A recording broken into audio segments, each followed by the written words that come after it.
করছেন। এবার শরীয়তের মালিক আমার নবী, যে নবীর উপরে আল্লাহ দরুদ পড়েন, তিনি এবার আমাকে কি বলবেন কিছু জানা নাই।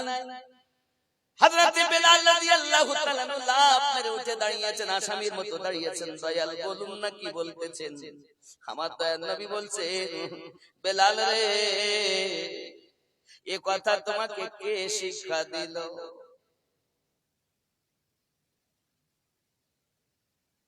বেলালের চোখে পানি। ইয়া রাসূলুল্লাহ, ইয়া হাবিবাল্লাহ, আমি যেতে চাইনি গো নবী, ডাকতে চাইনি আপনাকে। হযরত আবু বকর রাদিয়াল্লাহু তাআলা কে বলা হলো, উনি গেলেন না, ফারুক আযম গেলেন না, জিন্নুরাইন গেলেন না, হায়দারে কাররার গেলেন না। ওগো নবী, আবু বকর রাদিয়াল্লাহু তাআলা আমাকে বলেছেন আপনাকে ডাকার জন্য। আমি গুটি গুটি পায়ে গেছি, কেমন করে ডাকি? আমার থেকে বড় বড় সাহাবী যারা, তারা আমার নবীকে ডাকতে পারেন না। আমি আদনা কালো বেলাল কেমন করে নবীকে ডাকবো? ওগো নবী, আমার দ্বারাতে সম্ভব নয়। আমি চুপ চিন্তা ভাবনায় পড়ে রয়েছি, কি বলে ডাকবো?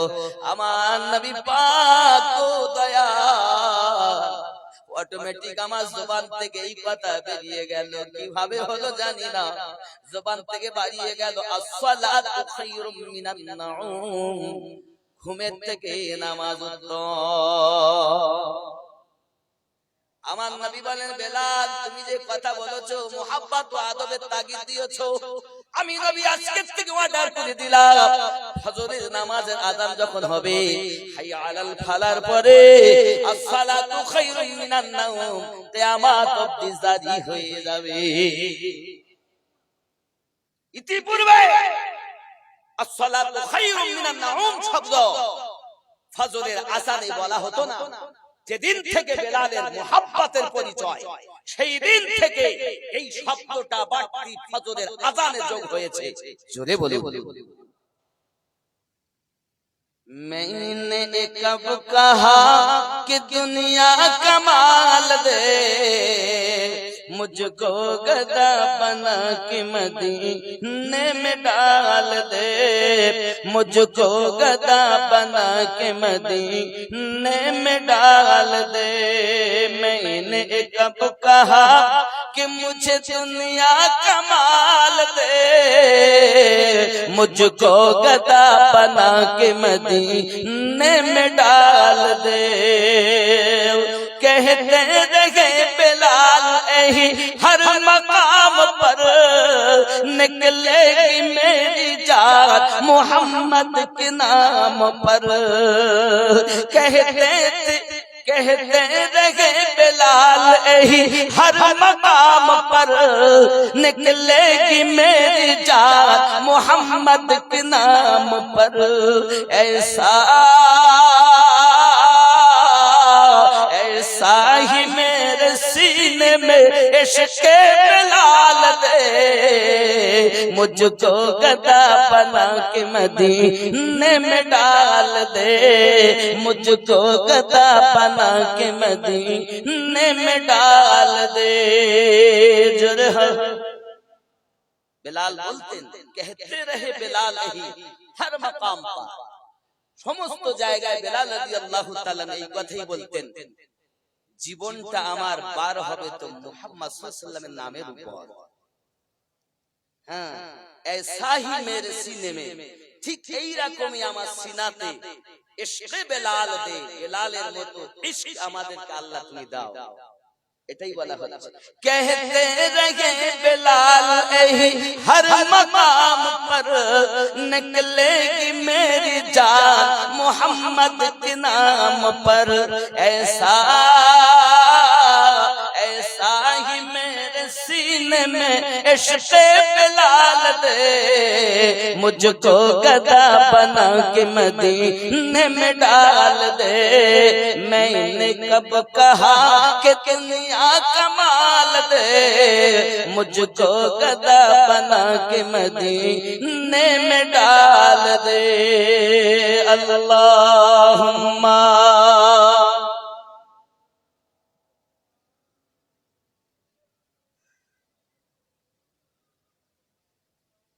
وعلى آله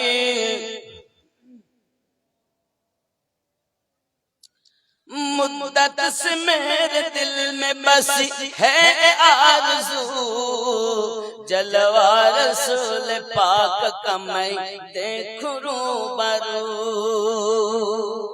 মনের ভিতরে আশা অনেক দিন থেকে কি আমি নবী পাকের চেহারা মোবারক দেখবো আমনে সামনে জোরে বলুন নবীকে দেখতে চাচ্ছি আশা আমাদের নেই আশা নেই যে আল্লাহ একবার নবীকে দেখিয়ে দেন आमने सामने देखो मुद्दत से मेरे दिल में बसी है आरज़ू जलवा रसूल पाक का मैं देखूं रूबरू मौला मौला तू मेरे दिल की हसरत निकाल दे मुझको गदा बना के मदीने में डाल दे বাবা ফজরের আযানে কি জারি হলো সালাতু খায়রুম মিনান নাউম এই শব্দটা হযরতে বেলাল রাদিয়াল্লাহু তাআলা জবান থেকে বার হওয়া আল্লাহর রহমত জোরে বলি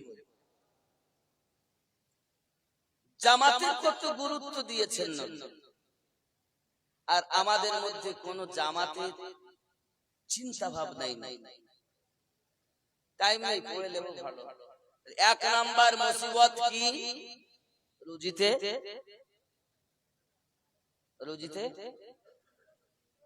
রুজি বেশি হবে নাকি কি হবে বরকত কমে যাবে তাহলে আপনারা তো ভালো মুখস্থ রেখেছেন বাবা আমার দুই নাম্বার বলা হয়েছে उसके लिए दूसरी मुसीबत ये है इरशाद फरमाया अल्लाह के रसूल ने कि बाला उसके सदहीन का नूर चला जाएगा তার চেহারা থেকে যে নূরের একটা ঝলক আছে নামাজীদের দেখবেন যারা নামাজ পড়ে এদের চেহারায় একটা নূর নূর আলো আলো ভাব আর যারা নামাজ পড়ে না তাদের দেখবেন যতই পরিষ্কার হোক চেহারায় নূর থাকে না সারা জীবন নামাজ মানে পড়লো না পৃথিবীতে যখন আজান হয় ফজরে শয়তান এসে আরো গায়ে হাত বুলায় এটাই ঘুম আজানে শব্দ শুনেছেন আপনি পাঠ করেছেন দেখতে কানে আওয়াজ আসছে ইবলিস এসে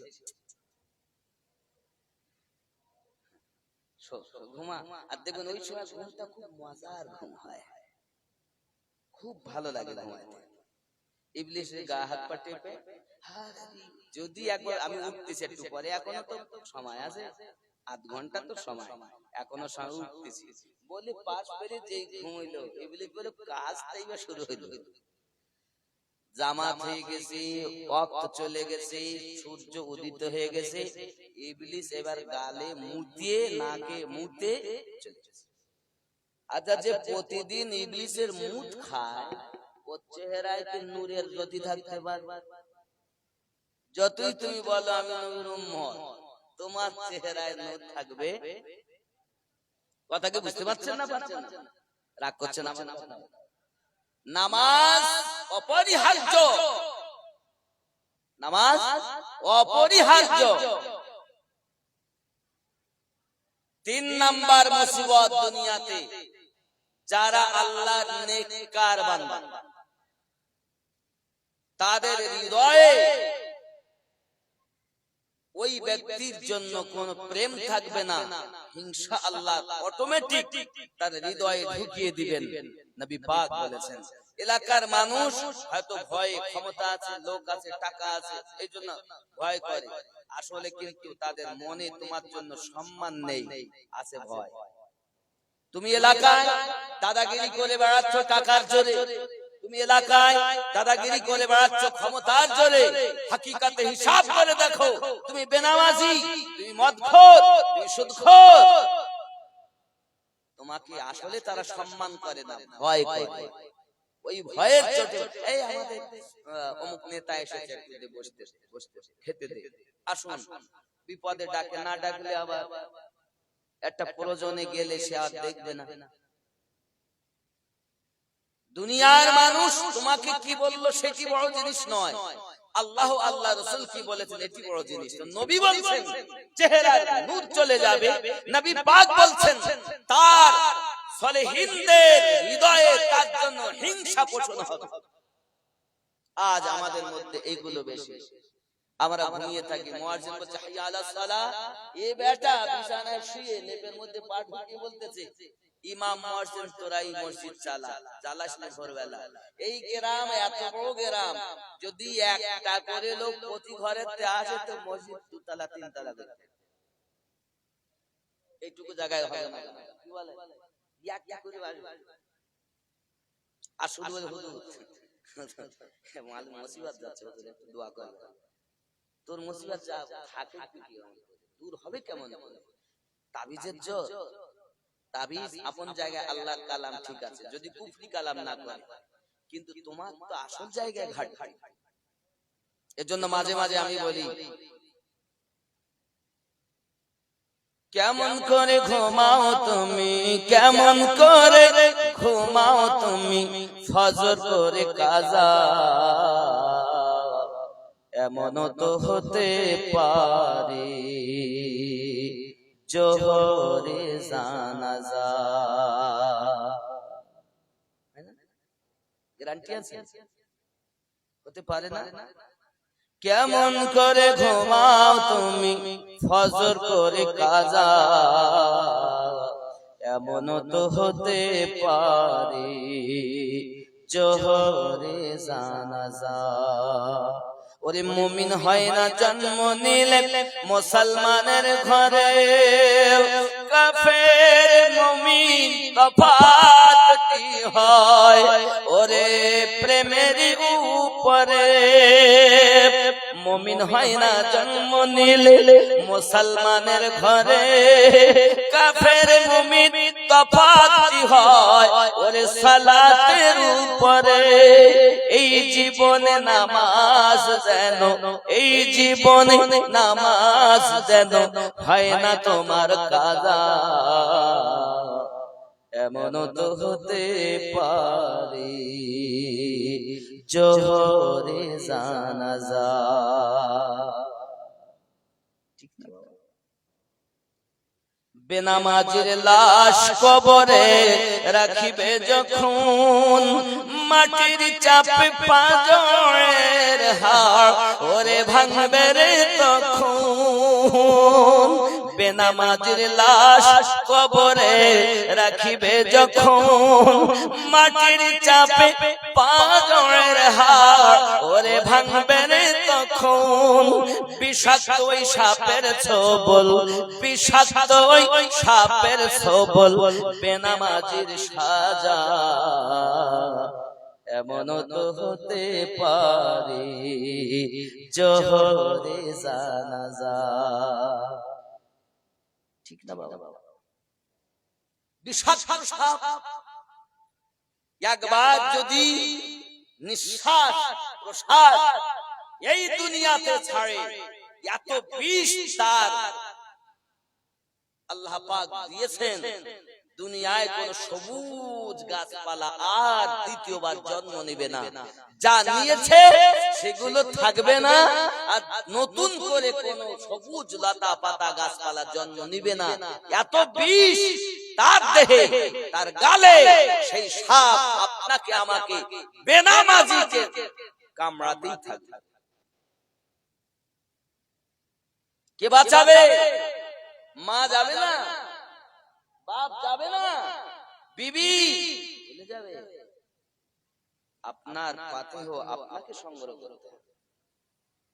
কাকে পেয়ে ভুলে গেলে বুঝতে পারলেন? রাগ করছেন? আব্বা আমার নামাজের কথা বলতেছি, আমার মায়েদেরকে যদি বলি নামাজ পড়ো তাও পড়ে না। এখন বেটাকে বলে না নামাজ পড়ো, মেয়েকে বলে না নামাজ পড়ো। যদি বেটা স্কুলে না যায় মা বকাঝকা করে, আব্বা বকাঝকা করে মেয়েকে, মা কেন স্কুলে যাসনি বল, প্রাইভেট পড়তে কেন যাসনি বল, প্রতি মাসে 3000 টাকা বেতন দিতে হয়, মাস্টারকে তুই গেলি না কেন বল, বকাঝকা করে। আব্বা আমার মেয়ে যদি স্কুলে না যায় বকে, ছেলে যদি স্কুলে না যায় বকাঝকা বকাঝকা করে, কিন্তু মা আমার একবার বললেন না, মেরে ও আমার বাবা রে, তুই নামাজ না পড়ে বিছানায় ঘুমিয়ে থাকলি, আল্লাহ তোকে কত শাস্তি দেবে, উঠ নামাজ আদায় করে নে। মা নামাজ পড়ে না, আব্বাও নামাজ পড়ে না। বৃক্ষ তুমি কেমন, ফলে তোমার পরিচয়।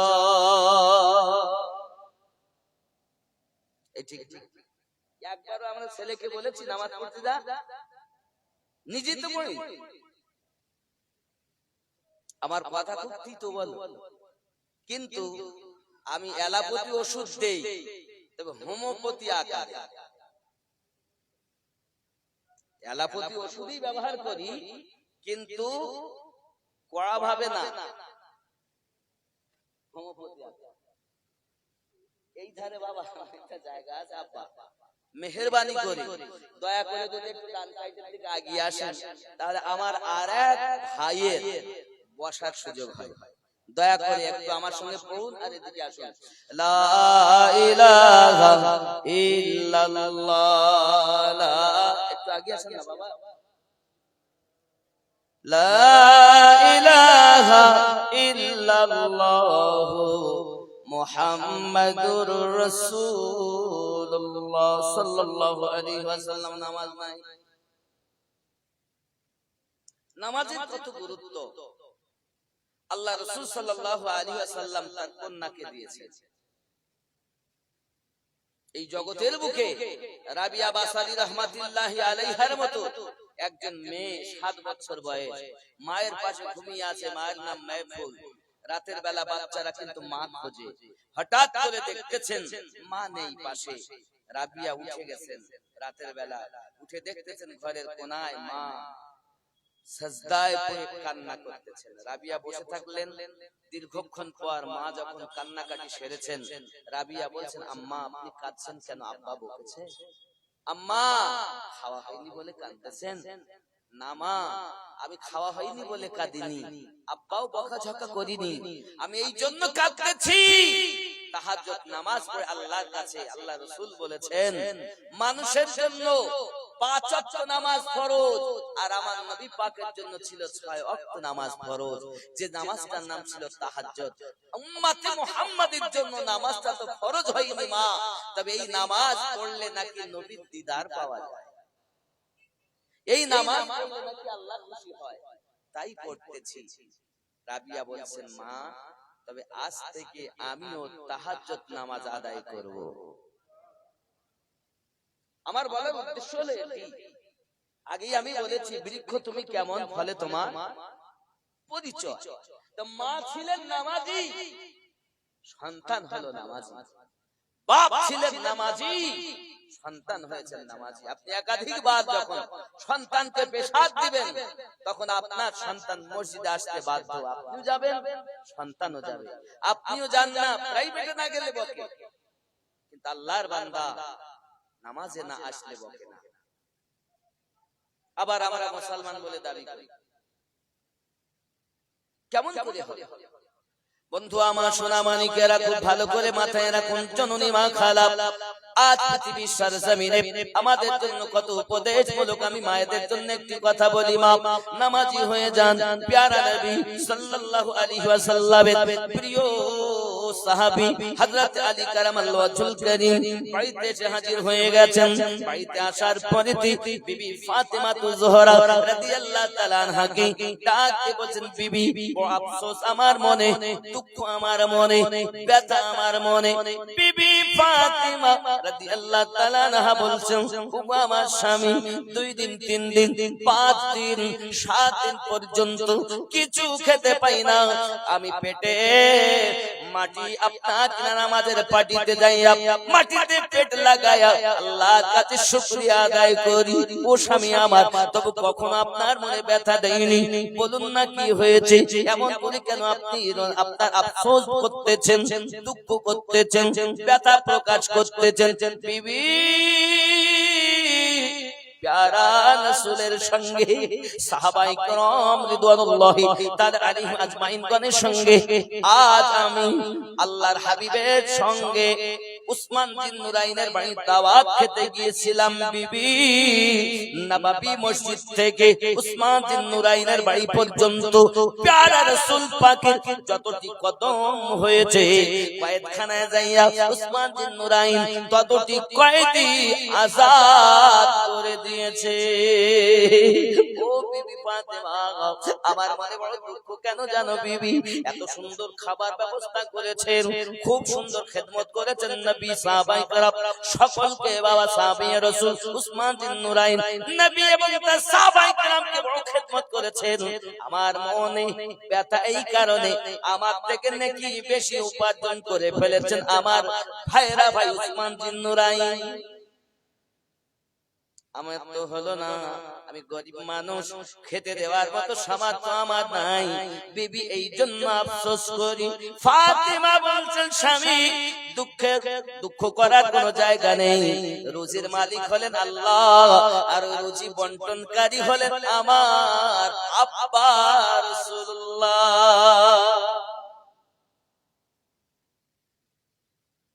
আল্লাহু ইউতি ওয়া আনা কাসিম, আল্লাহ হলেন দাতা, আমি নবী বন্টনকারী। জোরে বল।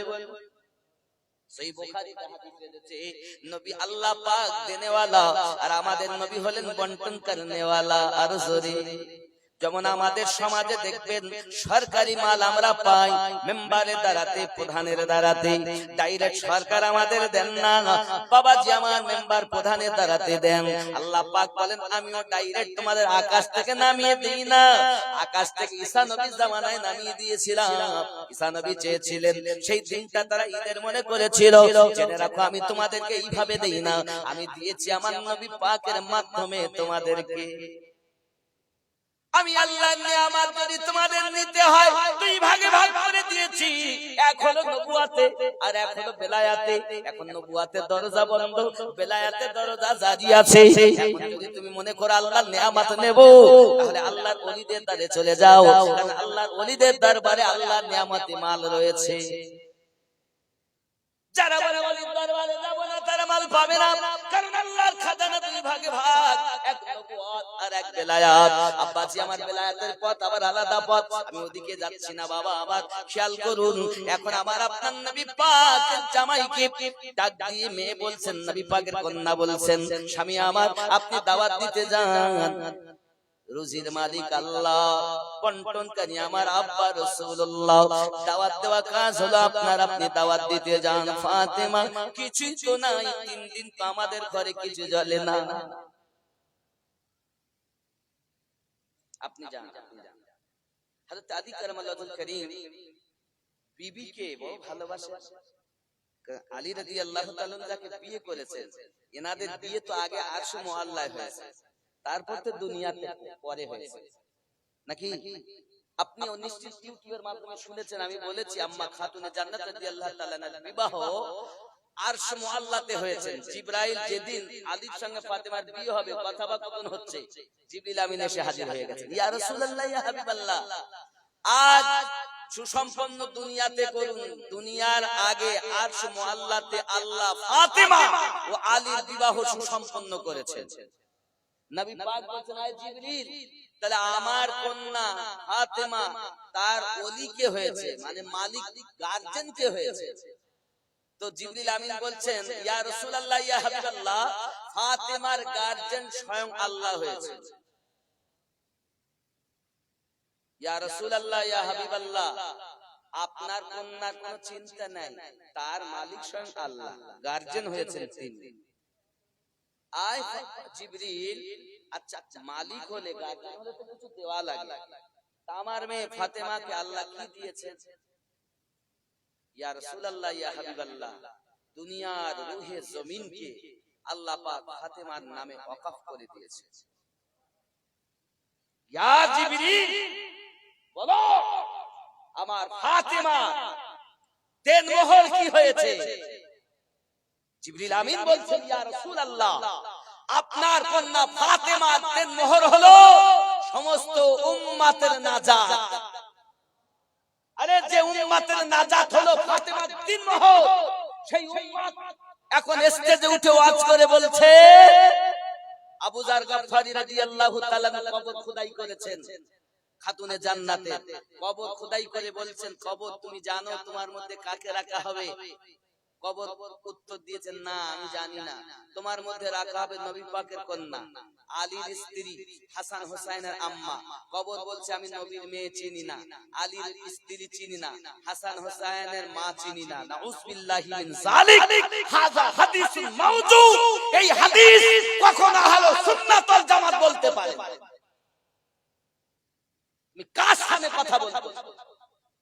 গবেষণা করো, হাদিস পড়ো, শুনে ওয়াজ করো না, শুনে বক্তব্য দিও না।